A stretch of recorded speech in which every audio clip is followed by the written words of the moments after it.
असम चुनाव से पहले गठबंधन में खींचतान तेज, सीटों पर सियासी संग्राम। जेएमएम वर्सेस कांग्रेस आमने सामने।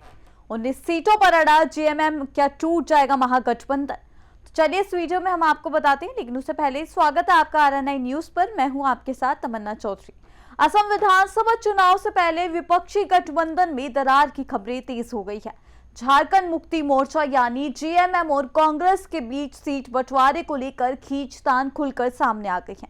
जेएमएम के प्रवक्ता मनोज पांडे ने साफ कहा कि उनकी पार्टी 19 सीटों पर चुनाव लड़ेगी और अगर कांग्रेस गठबंधन को लेकर गंभीर है तो उसे उन सीटों पर छोड़कर बाकी सीटों पर ही अपने उम्मीदवार उतारने चाहिए। मनोज पांडे ने दो टूक कहा कि जेएमएम एक सीमा से ज्यादा झुकने को तैयार नहीं।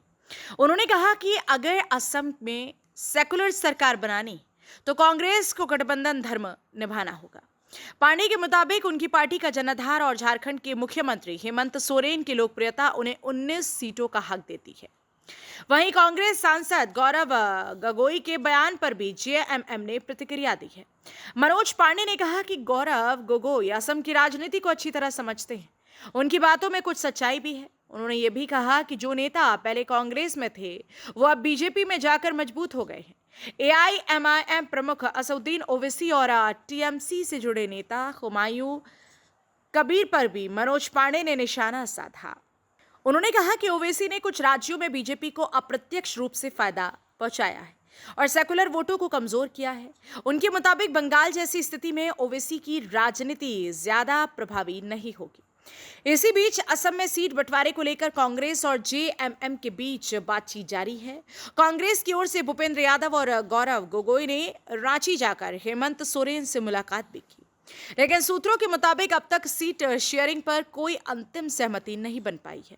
कांग्रेस जहां जेएमएम को कम सीटें देना चाहती है, वहीं जेएमएम 19 सीटों पर अड़ी हुई है।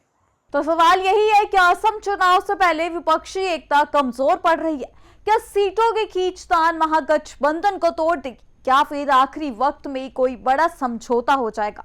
फिलहाल असम की राजनीति में गठबंधन का गणित सबसे बड़ा मुद्दा बना हुआ है। इस खबर में इतना ही। बाकी की तमाम खबर जानने के लिए जुड़े रहिए हमारे साथ RNI न्यूज पर।